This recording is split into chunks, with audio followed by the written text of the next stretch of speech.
As you can tell and smell, this is where you get to smoke some Dodge tree while you are in town, because this is the marijuana festival.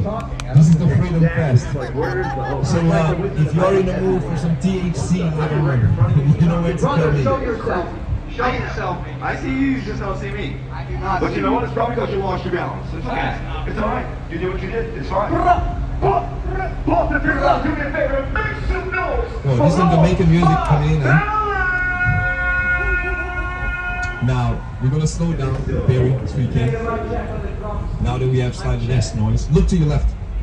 And as we come into a stop, if you can, very please. Can you all see behind these people sitting on the benches? Faster. Can you see them make way for the ducklings? Mama duck, followed by the little ducklings, right there. We're now looking at one of the most famous statues in Boston. Make Way for the Ducklings, designed by Nancy Shawn. Inspired after the same children's book, further to diagonally behind that tree. If you did not see it, once we are taking a turn, we're going to follow the pathway towards the green A-frames you're going to see further down. Robert McCoskey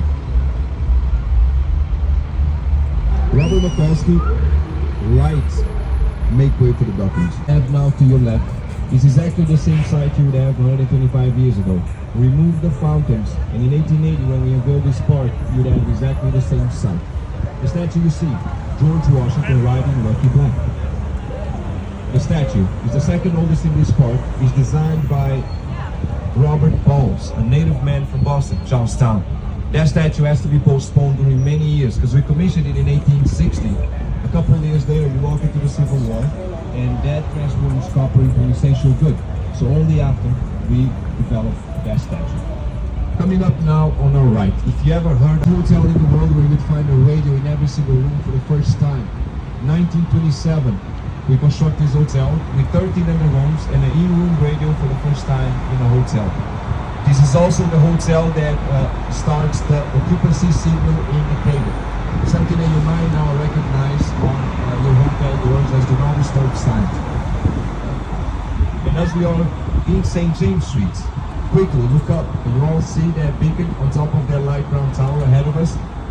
If you can, you're now just seeing the famous component in our city is replaced about 50 years later by the newer Hancock Tower you see. The glass tower you see ahead of us is now the tallest building in town. The newer Hancock building sits at 790 feet tall just as a structure, and if you include the pinnacle you see just the tip on top of that building would be at over 850 feet tall. Famously sits besides Copley Square and by the Convention Center. Now as we approach stop 6, our stop number 6 will be surrounded by the Hancock Tower, the public library in Trinity Church, and the famous place where you get to hear the echoes of the whispers, the Mad Period. Also, stop 7 is on the opposite side. For those of you thinking about Fenway Park, once we go to stop 7, Boylston Street, about 15-17 minutes away you have Fenway Park. Now coming up on your right, Trinity Church. You are looking now at the longest in continuous existence open church in American history. Established in 1733, is relocated here about 153 years later. This church allows you to see dozens of stained glass windows, capturing 3 to 4 different eras of stained glass windows in American history. And as we are approaching the next crosswalk, we're going to slow down so you can now capture the beautiful Christianity modern saints that are captured in the beautiful sculptures embellishing the front of the church. Truly one of the finest buildings in our country until today, receives over 70 to 80,000 visitors every year. This is also one of the only places nowadays where you get to see some of the famous landfill that was used to develop the backbone. Coming up ahead of us, the Boston Public Library. When we first created our first public library, we also created the first in our country. Now this is 1850s. We created a smaller building on Mason Street. We create some of the first institutions focusing in arts and culture. Not just the library, but also the Christian Science Plaza, the Reflection Pond, the Isabella Gardner Stewart Museum, the Museum of Fine Arts. They all sit about under 15 minutes away from us. Now,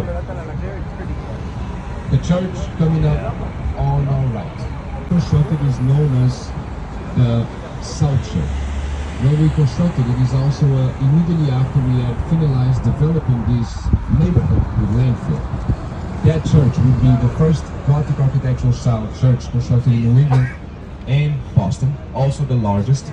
Nowadays is one of the most influential Gothic architectural structures in our country. And pretty soon I'm going to be trying to point the Boston Marathon finishing line to you.